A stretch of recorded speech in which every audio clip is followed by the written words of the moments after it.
오늘 현재도 우리 굉장히 잘 살고 있는 것 같지만 네. 사실 따져보면 우리는 계속 욕망, 아까 말씀드리면 달의 뒷면도 보고 싶고 화성도 가고 싶고 세계 곳곳을 다 여행하고 싶고 제 생각엔 자율주행차는 이제 2030년대에는 완전히 트렌드로 자리 잡을 것 같거든요. 네, 오늘은 저희가 35년간 AI와 비즈니스의 융합을 연구해 오시고 또 AI 활용 방안까지 제시해 주시고 계시는 이 분야의 선구자 이경정 교수님 모셨습니다. 교수님 안녕하세요. 네, 안녕하세요. 네, 안녕하세요. 저 경희대학교 경영대학 빅데이터 응용학과에 근무 중인 이경정 교수라고 합니다. 반갑습니다. 교수님 찾아보니까 세계 최고권이 인공지능학회에서 수상하고 있는 그 네. 혁신적 인공지능 응용상. 네. 무려 4번을 수상하셨더라고요. 네, 이 상이 뭔가요? 전 세계적으로 인공지능으로 가장 유명한 학회 중에 하나가, 학회라는 건 이제 학자들의 모임이죠. 트리플 AI, 그러니까 A가 세 글자입니다. AAAI. 그래서 이제 트리플 AI라고 부르는데요. American Association for Artificial Intelligence. 그래서 미국 인공지능 학회입니다. 최근엔 그 트리플 AI의 약자를 좀 바꿔서 미국이란 말을 그냥 없앴어요. 오히려 세계적으로 하기 위해서. 하지만 뭐 현실적으로는 미국 인공지능 학회라고 보시면 되겠고, 1960년대부터 이제 이 학술 대회를 했는데 1980년부터는 혁신적 인공지능 응용 학회라는 걸 또 거기서 만들었습니다. 그래서 Innovative Applications of Artificial Intelligence. 그러니까 AI를 그냥 이론적으로 연구하는 분들이 있고, 저같이 AI를 실제 산업이나 사회에 응용하는 그런 연구를 하는 사람들이 있다면 그 사람들을 위한 컨퍼런스를 만들었고, 매년 발표되는 어떠한 논문 중에 실제 사회에 영향을 미친 그러한 그 응용을 개발한 팀한테 한 상을 1년에 한 10개를 주는 게 있었어요. 네네. 그래서 그거를 이제 처음 받은 게 1995년에 제가 저희 지도 교수님과 저희 연구팀이 같이 받은 거죠. 근데 95년, 97년, 2020년, 네. 2024년 이렇게 4번 받아서 4번 받게 됐습니다. 그럼 가장 최근에 수상하신 건 구체적으로 어떤 연구였을까요? 가장 최근은 2024년에 수상했는데요. 연구는 한 2022년부터 시작했는데, 지금 뭐 아마존이나 쿠팡 같은 큰 전자상거래 업체들은 인공지능을 잘 쓰잖아요. 넷플릭스도 그렇고 데이터도 많고 고객도 많기 때문에 그런 큰 회사의 인공지능은 점점 더 강해지죠. 그렇죠. 하지만 소상공인들, 그다음 중소기업들은 데이터도 많지 않고 고객도 많지 않기 때문에 그 AI가 강력해질 수가 없는 거죠. 그래서 저희는 그런 소상공인들과 중소기업들의 데이터를 또 한 군데 모으면 자기의 자산이 빠져나가니까 그 데이터를 한 군데 모으지 않고 데이터는 자기 회사에 그대로 두더라도 소상공인과 중소기업들이 연합해서 강력한 인공지능을 만들 수 있는 그런 것들을 만들었습니다. 그래서 그 데이터는 영수증이죠. 결국 어떤 고객이 어떤 물건을 샀는가라는 것들을 소상공인들과 중소기업들이 그 데이터를 다른 사람한테 보여주지 않고도 서로 연합하면 강력한 어떤 공통의 AI를 만들 수 있다. 그렇게 해서 이제 상을 받은 것이 2024년에 받은 상입니다. 그러니까 소상공인들의 데이터를 분석해 주는 거군요. 그 이상이죠. 사실 소상공인들은 그냥 데이터를 가만히 갖고 있는데, 원래는 보통 요즘 챗GPT나 이런 것들은 엄청나게 인터넷에 거의 모든 데이터를 가지고 학습한 거거든요. 그러니까 기술이 강력해지는데, 소상공인들은 데이터를 가진 게 없으니까 요 조그만 데이터 가지고 AI 만들어봤자 성능이 약하죠. 그래서 쉽게 말씀드리면 각각의 데이터로 학습시킨 AI를 또 합치는 방법이 있습니다. 그것이 연합학습, 네. Federated Learning이라고 하는데, 그런 방법으로 소상공인과 중소기업들이 힘이 커질 수 있는 그런 AI를 만드는 그런 방법을 제안하는 내용이었습니다. 근데 제가 책을 읽어보니까 이 AI 하면 가장 크게 오해하는 두 가지를 추려주셨는데, 첫 번째가 이제 자동화되면 기존 이 일자리들을 대체하게 될 것이다. 근데 이게 오해라고 말씀을 해주시더라고요. 네. 교수님 그럼 어떻게 보고 계실까요? 그래서 사실 이 책은 제가 쓰고 싶어서 쓴 책이 아니라 좀 답답해서 쓴 책입니다. 네. 작년에 노벨 경제학상을 받은 조엘 모키르. 사실 좀 이 장소가 아담 네, 스미스라는 맞아요. 출판사더라고요. 저는 사실 제일 존경하는 사람 중에 한 분이 아담 스미스인데, 경제학자고 노벨상을 한 10번은 받아야 될 분이죠. 그 당시에는 알프레드 노벨이 없었으니까 근데 이제 작년에 조엘 모키르가 노벨 경제학상을 받았는데, 어떤 내용이냐면 어떤 사회나 국가가 어떤 새로운 기술이나 문화가 등장했을 때 그것을 긍정적으로 수용한 그런 나라가 번영한다라는 것입니다. 그러면 지금은 새롭게 부상한 기술은 정말 인공지능이고, 인공지능이 어떤 새로운 문화를 만들고 있는데, 그것을 긍정적으로 받아들이는 나라와 사회가 훨씬 더 부강하고 개인도 말할 것도 없겠죠. 근데 한국의 경우 특히 인공지능 하면 보면 많은 분들이 오히려 되게 영향력 있는 분들이 인공지능 하면 일자리가 없어지고 인공지능이 나중에 인류를 뭐 멸망시킬 수도 있고 또 인공지능은 뭐 딥페이크를 일으키고 그런 인공지능이라는 새로운 기술을 오히려 위협과 어떠한 나쁜 것으로 보는 시각이 많더라고요. 근데 조엘 모키르적으로 생각하면 그런 사람이 많은 사회는 오히려 발전하지 못한다라는 거죠. 그래서 저는 그 인공지능을 계속 연구해 온 입장에서 이번에 쓴 책이 한번 역사를 한번 보자라는 것이었습니다. 그래서 자동화 기술의 역사를 한번 보면 지금 일어나고 있는 혼란을 설명하고 이해할 수 있을 것이고 네. 우리가 현재 인공지능 기술을 좀 더 긍정적으로 보게 될 것이다라고 생각해서 이런 책을 사실 억지로 쓰게 됐습니다. 네. 그럼 역사적으로 봤을 때는 보통 인간이 새로운 뭔가 기술을 마주했을 때 보통 공포를 느끼잖아요. 네. 환희도 느끼지만 동시에 공포도 느끼는데 역사적으로 흐름을 봤을 때는 결국은 받아들이고 이걸 역할을 재정립하고 이렇게 하면서 네. 발전해 왔다고 맞습니다. 이지은 아나운서님 뭐 네. 벌써 다 파악하셨는데 이 책을 사실 이게 스포일러를 말씀드리면 네. 이 책은 이런 구조가 돼 있어요. 처음에는 고통이 있었으니까 자동화 기술이 나왔을 것이다. 예를 들면 화가들이 이 책을 보면 이제 화가들의 고통이 많이 나옵니다. 뭐 터너라는 화가라든가 여러 화가들이 내 손은 너무 느려.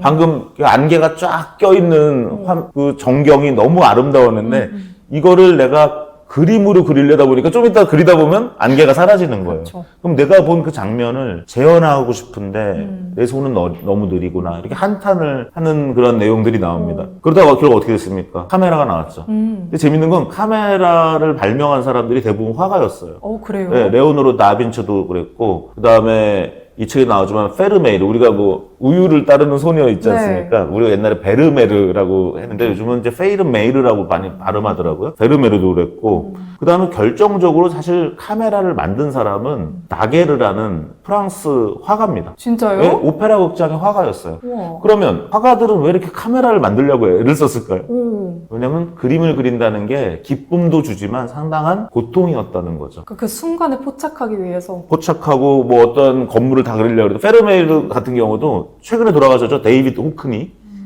미국의 아주 네. 훌륭한 화가신데 최근에 돌아가셨는데 그분이 쓴 책에서 보면 페르메이르 그림을 보면 이거는 카메라 옵스큐라로 이게 그 영상이 비친 거에다가 밑그림을 그렸다라는 증거를 이제 얘기하는 거죠. 네. 네, 그래서 많은 화가들이 이 그림을 그리는 것이 상당한 고통이었다. 그래서 이 그림을 자동화하는 것을 화가 그 자체가 이제 만들었다는 거죠. 그래서 결국은 자동화라는 건 고통이 있었고 고통을 해결하기 위해서 새로운 자동화 기술이 나왔고 그 자동화 기술이 나오니까요. 그 다음부터 이제 또 리액션이 일어나죠. 어떤 혐오라든가.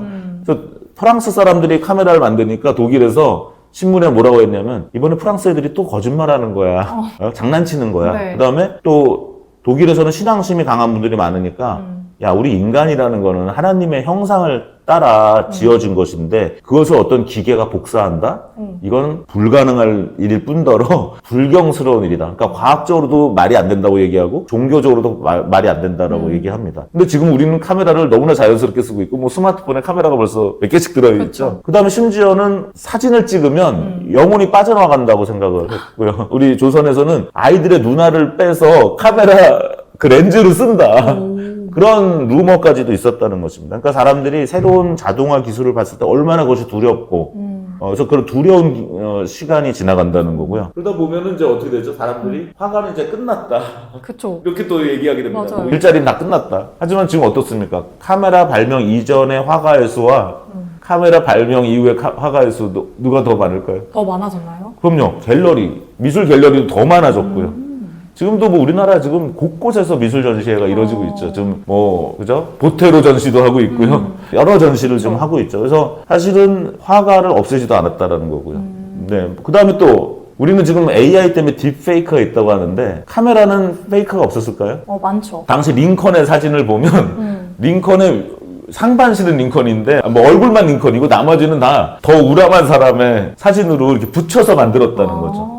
그러니까 그 당시도 이 사람들은 사진을 가지고도 딥페이크를 하는데 활용했다. 조작을 했었군요. 네, 조작을 했고요. 그래서 지금 말씀드리고 싶은 거는 고통이 있었고 자동화 노력을 했고 그러면서 그것에 대해서 인정하지 않으려는 사람, 또 그것이 나쁜 것이라고 주장하는 사람, 말이 안 된다고 주장하는 사람, 또 그걸 잘못 쓰는 사람도 생겼는데 결국 그런 과정을 거쳐서 결국은 어떻게 됐습니까? 카메라 덕분에 새로 나온 게 이런 책, 그 다음에 여행 산업. 우리가 만약 나이아가라 폭포를 왜 가고 싶어지죠? 사진 보고. 예, 파리의 에펠탑 왜 가고 싶어지죠? 결국은 사진이 여행의 욕구를 불러일으켰고, 그 다음에 예전에는요, 정치인이 유명하지 않았습니다. 텔레비전이 나오기 전에는 사람들은 우리가 이승만 대통령 하면 뭐가 생각나죠? 6.25 때 뭐 국민 여러분 이런 네. 목소리, 라디오죠. 50년대만 해도 라디오인데 60년대 텔레비전이 나오면서 이제 우리가 존 F 케네디, 잘생겼어. 또 마릴린 monroe 같은 연예인. 그러니까 결국 연예인이나 대중 정치인도 결국 카메라의 산물인 거죠. 굉장히 많은 것들 만들고 지금도 카메라는 뭐 인스타그램 또 이제 오늘 같은 이런 유튜브 계속 새로운 비즈니스와 일자리를 만들고 네. 있다라는 거죠. 그래서 사실 1장이 그 카메라에 대한 내용인데 이제 2장은 뭐 자동차, 3장은 이제 추금기. 추금기 이전에는 어땠습니까? 음악가들은 돈을 벌 방법은 오직 어떤 귀족들이 모여 있는 곳에서 연주를 해야지만, 라이브 연주를 해야지만 돈을 벌 수 있었고요. 예를 들면 베토벤이나 슈베르트 음악을 너무 좋아하는 사람들도 그 음악을 향유하려면 그 콘서트에 가지 않고는 불가능해요. 지금은 우리가 뭐 BTS 음악이든 뉴진스 음악이든 그냥 집에서 그냥 듣고 하지만 사실 추금기라는 것이 처음 나왔을 때 또 역시 똑같은 과정이 있었습니다. 음악가들의 고통이 있었고 사실은 에디슨은 음악을 위해서 만든 것도 아니에요. 추금기를 만들었을 때 이거 어디다 쓰냐고 그랬더니 이거 유언이나 좀 작성하고 사람의 말을 녹음하는 데 썼지 음악을 추금기에다가 해가지고 LP 산업이 이렇게 발전할 거라고 생각하지 못했습니다. 그러니까 사실은 지금의 인공지능 개발자나 회사들도 이것이 어디에 쓰일지 잘 모른다는 거죠, 사실은. 그래서 그분들의 말을 다 믿을 필요가 없는 거죠. 오히려 인공지능 개발한 사람들이 AI로 일자리가 없어진다 그러는데요. 어제 기사 월스트리트 저널에서 이제는 빅테크 CEO들이 지금 말을 바꾸고 있다. 어떻게 해요? AI가 일자리를 없앤다더니 아니라고 또 얘기하고 있다는 것이 사실 이번에 유행이죠. 그러니까 2025년까지는 AI가 그렇게 일자리를 없앤다고 많은 언론이 얘기했는데 2020년에 들어서는 지금 파이낸셜 타임스, 뉴욕 타임스, 월스트리트 저널, 블룸버그 계속 AI가 일자리를 없애지 않는다고 보도하고 있어요. 그래서 저는 약간 김이 샜어요. 제가 이 책을 딱 내서 네. 이 책으로서 이제 AI가 일자리를 없애지 않는다라는 그런 주장을 좀 담아서 만들고 싶었는데 네. 오히려 그 사이에 추세가 그렇게 돼버렸습니다, 사실은. 네. 어떻게 보고 계세요? 어떤 새로운 일자리가 생겨날까요? AI로 인해서? 먼저 이제 그걸 제가 다 상상할 수 있다면 네. 뭐 좋겠죠. 사실은 저도 이제 벤처 기업을 2번 만들어 봤는데 솔직히 말씀드려서 지금은 내가 어떤 벤처 기업을 만들어서 돈을 벌고 나만을 위한 사업을 하는 것보다는 오히려 이런 책을 통해서 아이디어를 많이 풀고 네. 그걸 통해서 다른 사람들이 그 기회를 찾고 거기서 사업이 일어나고 거기서 어떤 세상 사람들 많은 혜택이 가는 구조가 되면 좋겠습니다. 그래서 제가 모든 걸 다 상상해서 일어날 수 있는 직업을 말씀드릴 수는 없겠지만 이 책에 좀 그걸 담으려고 했죠. 네. 그래서 어떤 자동화의 역사와 현재 AI로 일어나고 있는 자동화의 현재 그 다음에 이걸 통해서 앞으로 어떠한 미래가 일어날 것인가 어떤 일자리가 일어날 것인가 우리 아나운서님의 네. 질문에 답변을 한다면 이렇게 얘기하고 싶어요. AI가 이렇게 발전해도 우리가 여전히 못하는 고통이 뭘까? 예를 들면 AI가 막 AGI가 나왔습니다. 세상 모든 걸 해결할 것 같은 AI가 나왔는데 우리가 어느 날 어떤 마음에 드는 이성을 만났어요. 그 사람을 내 거로 만들 수 있을까요? 네, AI를 이용해서요? AI를 이용하든 AI를 이용하지 않든. 우선 고민 상담 정도는 도와줄 수 있을 것 같은데. 네. 근데 AI가 그걸 해결해 줄 수 있을까요? 그래서 네. 사실은 그 AI가 해결할 수 없는 문제가 여전히 많다라는 거죠. 그런 남녀 간의 문제뿐만 아니라 네. 예, 여전히 우리가 못하는 일이 있다. 그러면 또 AI가 그렇게 발전했을 때 우리는 그걸 어디에 쓸까를 한번 생각해 보면 좀 더 오래 살고 오래 산다면 뭐가 또 관심 있을까요? 건강하게 살고 싶겠죠? 건강하게 살면 좀 더 예쁘게 살고 싶겠죠? 또 예쁘게 살면 좀 더 행복하게 살고 싶겠죠? 이런 욕망들. 네. 그 다음에 지금 스페이스 X라는 회사가 상장하는 걸 보면 그 회사의 기반은 뭡니까? 우리의 욕망에 기반하죠. 스페이스 X 덕분에 내가 달 뒷면도 한번 보고 올지도 모르겠구나. 어쩌면 뭐 나는 못 가더라도 우리 아이들은 화성에 가서 뭐 며칠 살다가 올 수도 있겠구나. 뭐 그런 욕망이 없다면 오늘 현재 그 스페이스 X라는 회사는 세계 최고의 시가총액으로 상장할 수는 없을 겁니다.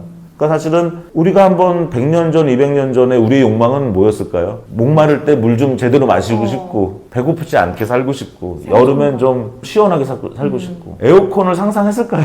그냥 한 100년 전, 200년 전에는 더우면 그늘에서 좀 있거나 아니면 그냥 내 시냇물에서 목욕이나 하거나 하는 정도의 욕망이지 지금처럼 그냥 스위치 한번 누르면 에어컨을 켜고 지금 유럽에서는 프랑스 같은 경우는 좀 에어컨을 켜냐 마냐가 가장 정치적 현안이라고 하는데 사실 대한민국에서 보면 좀 우습죠. 유럽이 요즘 참 못 사는구나. 우리는 지금 진짜 버스 안에서도 에어컨이 나오고 오히려 추워하고 여름이 춥고 막 여름에 집에서 막 긴팔 입고 이렇게 사는 상황인데 그러면 지금 우리가 그냥 포기한 욕망이 되게 많을 겁니다. 오늘 현재도 우리 굉장히 잘 살고 있는 것 같지만 네. 사실 따져보면 우리는 계속 욕망 아까 말씀드리면 달의 뒷면도 보고 싶고 화성도 가고 싶고 세계 곳곳을 다 여행하고 싶고 제 생각엔 자율주행차는 이제 2030년대에는 완전히 트렌드로 자리 잡을 것 같거든요. 그러면 어떻게 될까요? 우리가 북한과 좀 관계가 개선되거나 아니면 블라디보스토크로 내 차를 태우거나 우와. 아니면 중국 동해안 쪽으로 네. 우리가 차를 싣고 간다면 그때부터 자율주행으로 중국을 다 여행하고 러시아를 여행하고 그걸로 해서 저 북유럽으로 그냥 바로 가고 그러다 보면은 또 내 차를 태워가지고 미국의 뉴욕에 만약 배로 도착하면 네. 다시 거기서 또 미국을 횡단하고 샌프란시스코에서 다시 배 타고 뭐 알래스카로 가고 알래스카에서 캄차카 반도로 가고 그쵸. 전혀 우리가 현재 꿈꾸지 못하는 그런 것들을 이제 자율주행차가 나오면 꿈을 꾸게 된다는 것이고 그런 과정에서 새로운 산업 아까 카메라가 나올 때 우리가 인스타그램이나 유튜브를 상상할 수는 없겠죠. 그쵸. 하지만 그러한 산업이 계속 발전하는 것처럼 결국은 현재 AI라는 기술이 우리가 상상하지 못했던 그런 욕망들 그 다음에 그 시대에서도 우리가 갖고 있는 고통들 이런 것들을 그래서 제가 이 책을 쓰면서 그런 고통은 무엇일까 그런 욕망은 무엇일까를 계속 생각하면서 제가 천재가 아니라서 그냥 제가 생각하는 만큼의 네. 그런 내용을 담았다고 보시면 될 것 같습니다. 그래서 읽으시면서 각자 자기 분야에 어떤 고통과 어떤 욕망이 있을지 한번 생각해 보시면 좋을 것 같아요. 사실 AI가 어떻게 얼마나 더 발전해 나갈지 상상이 안 되거든요. 말씀을 들어보니까 그러면 그만큼 엄청난 또 많은 새로운 산업이 또 생겨날 수가 있겠네요. 네네. 근데 보통은 뭐 AI 일자리 생각했을 때 단순 노동은 금방 대체될 거다. 아니면 어떤 분들은 화이트 칼라 진짜 전문직 분들이 제일 먼저 교체가 될 거다. 이런 우려가 다양하잖아요. 그런 부분은 어떻게 보세요? 네, 일단 프로그래머는 어떤가요? 프로그래머 최근에 많이 얘기했던 게 재밌죠? 카메라를 만든 건 화가들인데 처음에 화가가 대체해야 된다고 그랬는데 화가는 어떻게 됐냐면 대부분의 화가는 사진사로 전업을 했습니다. 아예 전업을. 네, 그러니까 자기 화실을 사진관으로 바꿨어요. 오, 그럼 돈을 더 벌었을까요? 덜 벌었을까요? 더 많이 벌었을 것 같아요. 왜냐면 그동안은 초상화 그려달라고 손님이 오면 한 서너 시간은 최소한 필요한 거죠. 우리 영화 아가씨, 박찬욱 감독 아가씨라든가 아니면 레오나르도 디카프리오로 나온 그 타이타닉을 보면 주인공들 간에 그림을 그려주는데 네. 그거는 연인에서나 가능한 일이고 손님과 화가의 관계는 굉장히 고통스러웠을 거라는 네. 거죠. 그러면 굉장히 시간이 걸렸는데 어느 날 카메라가 나타났습니다. 그 화가였던 분이 손님한테 이러는 거죠. 고객님 우리가 이럴 때가 아니라 제가 이런 기계가 새로 생겼는데 잠깐 계세요. 사진을 찍었더니 서너 시간 동안 앉아 있었어야 했던 오. 고객과 그냥 한두 시간 뭐 5분 10분이면 사진을 찍는 그쵸. 그때 그 고객들이 과연 싫어했을까요? 1초 만에 그냥 금방 되니까. 저는 굉장히 신기해하고 그쵸. 더 많은 매출이 일어났다는 거죠. 결국은 어떤 화가들은 또 아트를 좀 더 인상주의적 아트나 뭐 입체파 같은 카메라가 재현할 수 없는 그림으로 활로를 모색했고요. 네. 또 많은 화가들은 고객의 뜻에 따라서 사진사로 변신했다라는 거죠. 그러면 지금 프로그래머들은 어떻게 될 것인가? 지금도 보면 이 프로그래밍을 짜는 AI를 만드는 건 프로그래머들이 만들었는데 지금 뭐라고 합니까? 또 프로그래머가 없어질 거라고 하는데 저는 그렇게 생각하지 않습니다. 지금 미국 노동통계국이라고 있는데요. BLS라는 사이트가 있는데 되게 재밌습니다. 네. 그 사이트 가면 모든 직업을 이렇게 써보면 2034년에 어떻게 될까 나옵니다. 그래요? 네. 그래서 제가 이 책에도 소개했지만 코딩, 프로그래머는 2034년까지 6%가 줄어드는 걸로 나와요. 근데 소프트웨어 개발자는 15%가 느는 걸로 나옵니다. 그러니까 우리가 코딩을 하는 것이 없어지는 거지 소프트웨어 개발하는 것은 더 많아진다는 거죠. 제가 최근에 큐클릭이라는 회사 사장님을 만났는데요. 한 30대의 젊은 여성 사장님이세요. 근데 그분이 창업을 두 분이 같이 했는데 모여서 야 절대 안 될 것 같은 그런 굉장히 낙후된 어떠한 분야가 뭐가 있을까? 그래서 찾아낸 게 뭐냐면요. 치기공사분들과 치과가 일하는 그 사이를 디지털화하고 AI화하는 걸 했다고 합니다. 그래서 그러니까 기공사와 치과 병원 사이에는 이제 그죠 손님을 진찰하고 나면 이런 네. 이빨을 새로 이제 만들어 주세요 하면 뭐 사진을 찍은 걸 보낸다든가 그러면 그것이 굉장히 다 수작업에 의해서 됐다는 거죠. 근데 그 큐클릭이라는 회사는 그런 옛날 같으면 절대 그냥 그대로 놔둬야 될 분야를 이제 디지털화하고 AI화하는 거죠. 그게 왜 가능하냐? 그러한 프로그램을 만드는 비용이 줄어들었기 때문이죠. 결국 코스트가 줄어들면 산업이 될 수 없던 분야가 그냥 산업으로 새로 나오기 때문에 소프트웨어 산업은 더 발전하고 소프트웨어는 더 많이 나온다는 것입니다. 그것이 사실 이 책의 또 하나의 이 책이 하나 빚을 지고 있는 이론인 제본스의 역설이라는 거죠. 그래서 그 제본스라는 학자가 관찰을 해보니까 석탄을 프로세스하는 방법을 했더니 같은 에너지를 만드는데 드는 석탄이 줄어들었다는 거죠. 그러면 앞으로는 석탄이 덜 쓰이겠구나 했는데 오히려 사람들은 더 쓰게 됐다는 거죠. 왜냐하면 석탄을 가지고 더 많은 에너지를 낼 수 있기 때문에 네. 석탄을 더 많이 쓰게 됐다. 그래서 프로그램이 어떤 소프트웨어 하나를 만드는 비용이 줄어들면 아이고 소프트웨어 이제 만드는 사람 별로 돈 못 벌겠구나 하지만 오히려 지금 제가 말씀드린 치과 병원과 치기공사 사이에 낙후된 프로세스까지도 소프트웨어화하는 그런 모든 곳에 소프트웨어가 많아지는 그런 현상들이 일어날 거라고 봅니다. 여러 예가 있죠. 예를 들면 은행의 경우 ATM 아시죠? 네. ATM이 1960년대부터 미국에 도입되니까 많은 사람들이 이제 은행은 무인화 되겠네. 아무도 뭐 일 안 하겠네. ATM로 다 하면 되잖아. 근데 어떻게 됐죠? ATM이 그냥 금전 출납 기능은 ATM이 하고 다른 고급 기능은 사람이 하게 되면서 은행의 운영 비용이 줄어든 것입니다. 예전에는 은행 직원들이 대부분 금전 출납 일만 하니까 우리 지금 카카오뱅크로 뭐 쉽게 하는 걸 다 지금 은행 가서 한다고 생각해 보세요. 그렇죠. 은행원들은 그거 하느라고 정신이 없겠고 우리는 거래를 덜 하겠죠. 하지만 지금 그러한 것이 ATM화되고 카카오뱅크 모바일 뱅킹 쉬워지니까 우리는 지금 친구들 간에도 이제 돈을 왔다 갔다 하지 않고 그냥 계좌로 다 한다는 거죠. 그래서 ATM의 발전으로 은행원이 실직한 게 아니라 오히려 은행의 지점 운영 비용이 줄어들면서 더 많은 고용이 일어났고요. 비행기도 마찬가지입니다. 비행기에 옛날에 우리 사진 보면 어떻습니까? 여객 항공기에 4명이 타죠. 파일럿이. 70년대까지는. 네. 근데 80년대는 기술이 좋아져서 이제 2명으로 줄었습니다. 지금도 어떻습니까? 지금도 1명만 타도 돼요, 사실은. 근데 그분이 막 갑자기 뭐 쓰러지거나 이런 이슈가 있을 수 있기 때문에 우리가 아직은 2명의 파일럿이 타죠. 우리 고속버스 1명 타잖아요. 사실 고속버스도 아주 운전하는 분이 갑자기 쓰러지면 답이 없는 겁니다. 네. 그런데도 그 비용이 좀 싸니까 그냥 거기 2명까지 태워가지고 고속버스라는 사업이 불가능한 거죠. 비행기는 좀 더 고부가 가치이기 때문에 아직까지 2명이 타는데요. 4명이 타다가 2명이 탔을 때도 똑같은 예측을 했다는 거죠. 앞으로 비행기 조종사는 직업 많이 잃겠다. 네. 그런데 어떻게 됐습니까? 비행기를 운영하는 비용이 줄어드니까 항공사들이 운행 스케줄을 많이 늘린 거죠. 어떠세요? 아직도 비행기 더 많이 타고 싶지 않으세요? 그렇죠. 그리고 갈 일이 더 많아지지 않을까요? 네, 갈 일이 더 많아지고 더 많이 타고 싶습니다. 네, 그렇기 때문에 사실은 비행 자동화 기술이 오히려 발전하면서 파일럿의 어떤 역할은 더 많아지고 일자리는 더 늘어났다는 거죠. 신기해요. 점점 더 일자리가 세분화되고 더 많아지는 거네요. 네, 그러니까 우리가 계속 옛날에는 의식주 해결만 중요했다면 맞아요. 지금은 정말 상상할 수 없는 뭐 예를 들면 네일 아트 같은 거는 100년 전에 없었잖아요. 그렇죠. 뭐 귀족들은 했을까요? 했겠죠? 네, 하지만 지금은 대중화된 서비스가 된 거죠. 누구나 네일 아트라고요.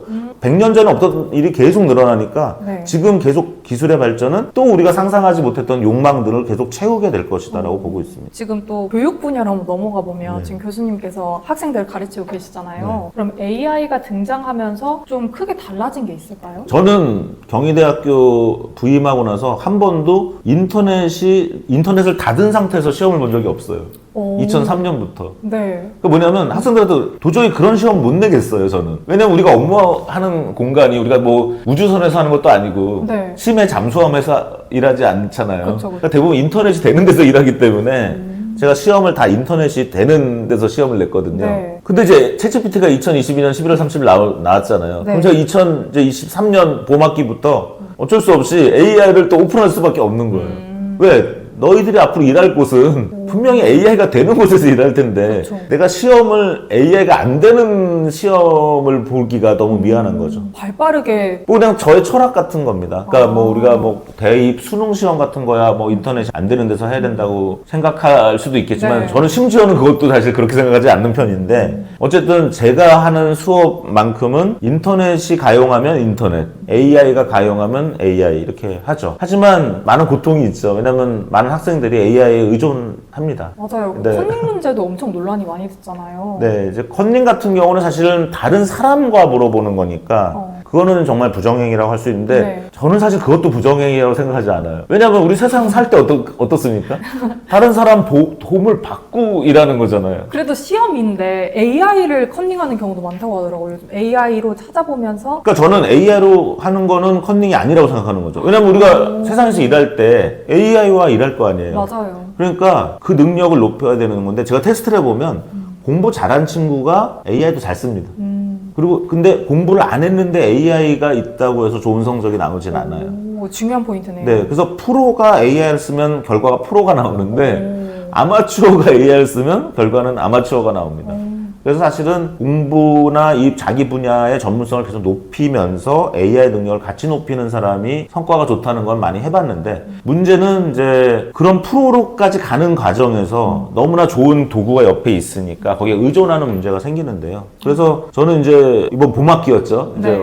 끝난 지 한 2, 3주밖에 안 되지만 이번 봄학기에서는 액티비티를 굉장히 많이 늘렸습니다. 수업 시간에. 그러니까 수업 시간에 질문 많이 하고 발표 많이 하고 계속 말을 하는 사람. 이게 말을 하는 건 실시간 대화는 AI한테 의존하기 아직은 어렵잖아요. 그렇죠. 한 몇 년 후에는 여기 또 이어버드 꽂고 AI가 좀 알려줄 수 있을지 모르겠지만 네. 아직은 그게 안 되기 때문에 수업 시간에 굉장히 많은 대화를 하는 걸 얘기하고 있고요. 그 다음에 발표 자료가 혹시 AI처럼 되어 있을 경우에는 그거를 제대로 소화하고 얘기했는지를 테스트하려고 애를 씁니다. 두 가지가 있죠. 발표 자료가 틀렸을 때는 자기가 소화해도 소용없는 거예요. 최근에 굉장히 중국의 어느 대학에서 정말 기가 막힌 걸 만들었던데요. 어떤 거? 푸단대학 교수님인가? 정말 존경스럽더라고요. 뭐냐면요. 시험이 뭐냐면 AI한테 질문을 해서 AI가 틀린 대답을 하는 것을 갖고 오는 거예요. 오, 골라내는 건가요? 그러니까, 네네. 그러니까 학생이 AI한테 질문을 하고요. AI의 대답을 봐서 틀린 대답을 찾아내서 제출할수록 점수가 많아지는 거죠. AI는 더 똑똑해지겠는데요, 그러면? 그 틀린 거 이제 너 이제 이거 틀렸다 이렇게 네. 알려주면 또 학습을 할 거 아니에요? 네. 그래서 너무 좋은 것 같아요. 저 그 정도까지 생각을 못 했는데. 그래서 막 공유했어. 카톡에 사람들한테 이렇게 하자고. 그러니까 결국 뭐냐면 AI가 틀릴 만한 질문을 하는 건 굉장히 큰 능력이죠.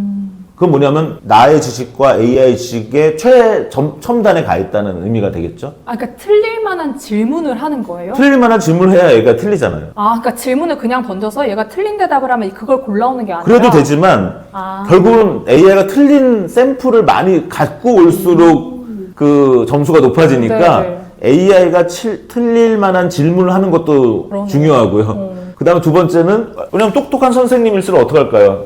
누구한테 질문할 때 얘가 틀릴 만한 질문을 할 능력이 있겠죠. 그렇죠. 근데 그 대답을 한 사람보다 만약 내가 낮은 수준에 있다면 얘가 틀릴 만한 질문을 제가 할 수가 없겠죠. 맞아요. 예, 그래서 저는 다음 학기에 무조건 그거 할 거예요. 우와. 그러면 이제 시험 시간에 AI 다 오픈, 네. 인터넷 다 오픈. 그다음에 주제만 제가 딱 주고 이 주제 하에서 AI한테 질문을 하고 AI가 답변을 했을 때 틀린 답변에 줄 쳐가지고 내기. 네. 이제 이런 식으로 하면 굉장히 좋은 방식이고 결국 그 중국에 있는 대학 교수님이 개발한 방법이 전 세계적으로 사용될 것 같은데요. 네. 진짜 학생들은 이 AI 급변하는 아주 트렌디한 시험을 칠 수가 있겠네요. 네, 그러니까 학생들도 결국은 대학을 왜 옵니까? 사실은 평생 먹고 살 거를 만들기 위해서 오는 그렇죠. 거거든요. 그 지적 자본이라는 거를 자기한테 축적시키기 위해서 오는 겁니다. 그래서 제대로 배우고 졸업해야죠. 그러려면은 지금 AI 시대에 지금 챗GPT가 나온 지 3년 반이 됐는데 약간 혼란기가 있었고 여러 가지 대응이 있었는데 이렇게 이제 지혜로운 사람들이 여러 가지 새로운 프랙티스를 내놓으면서 그런 것이 베스트 프랙티스가 되고 이런 것들을 또 같이 공유하다 보면 길을 찾아 나가는 거죠. 그러면 앞으로 이제 자라나는 청소년들은 진짜 이제 다른 시대에서 살게 될 텐데 그런 친구들은 어떤 역량을 좀 기르는 게 중요할까요? 어떤 분들은 앞으로 AI가 모든 일자리를 하기 때문에 지금 청소년들은 공부할 필요 없다라는 뉘앙스의 그런 강의들이 나오는 경우도 있는데 그럴 수도 있겠죠. 그러면 정말 지금 청소년들 부러울 것 같아요. 일 안 해도 되잖아요. 그렇죠. 근데 그렇지 않을 가능성도 있다는 거죠. 그러니까 두 가지 가능성을 다 대비해야 되는 거죠. 예, 우리가 교회 다니고 종교 믿는 분들 되게 지혜롭잖아요. 왜냐면 천당이 있을 수도 있고 없을 수도 있는데 그냥 일주일에 한 번 교회 열심히 다니면 나중에 죽었을 때 지옥 안 가고 천당 가면 좋은 그쵸. 거잖아요. 그러니까 어떻게 보면 우리가 두 시나리오를 같이 가야 될 것 같아요.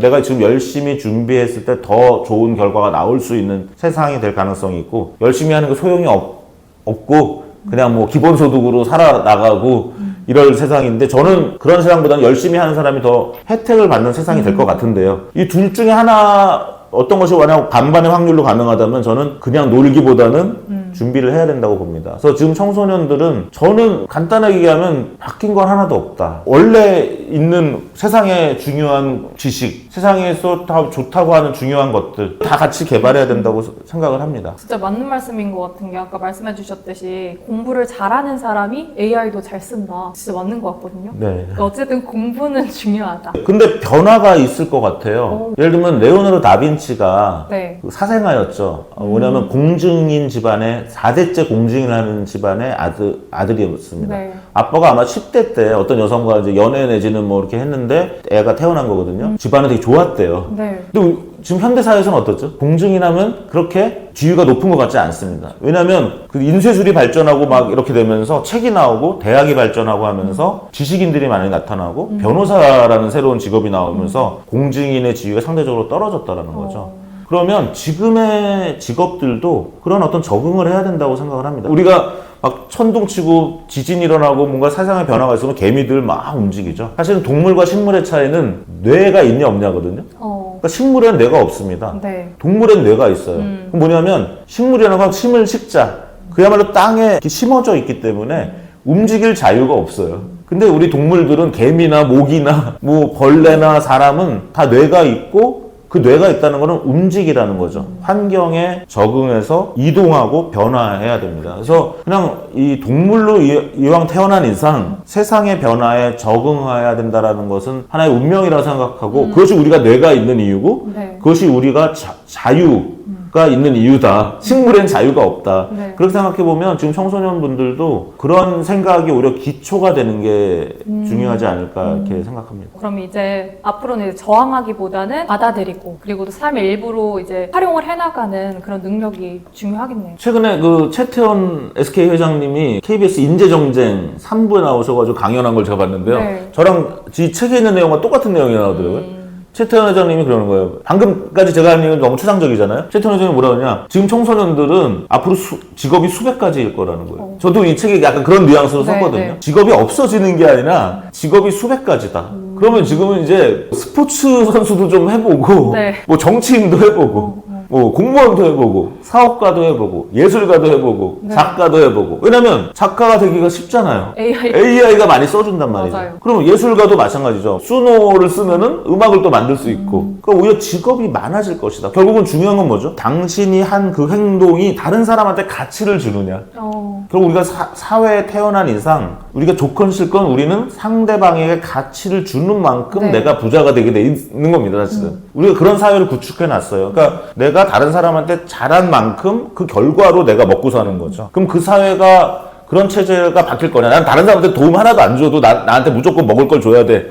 그런 사회를 만들어 본 적도 있는데 사람들이 이기적이어서 일을 안 했어요. 그냥 그대로 주어지는 사회는. 아직까지는 내가 주어준 가치를 시장에 내놓고 그 시장에서 그것이 잘 팔리면 내가 돈으로 환산해가는 체제죠. 그것이 만약 가치가 잘 안 팔려. 네. 그러면 어떡합니까, 우리? 그냥 좌절하지 않고 노력을 해서 그쵸. 개선을 하고 또 다른 시장에 가고 이제 그런 것인데요. 그래서 오히려 최태원 회장님의 얘기처럼 직업이 수백 개 가지게 될지도 모른다는 생각을 오히려 지금 청소년들이 갖는 것이 더 저는 건전하다.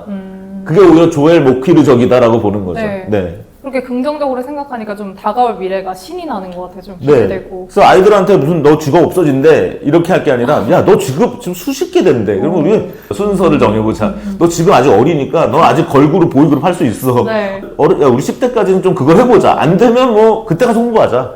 뭐 계획을 막 여러 가지 세우는 거죠. 여러 가지 생각을 해볼 수 있을 것 같습니다. 앞으로 이제 다가올 미래를 기대를 해보면서 1부는 여기서 마무리해보도록 하겠습니다. 감사합니다. 네.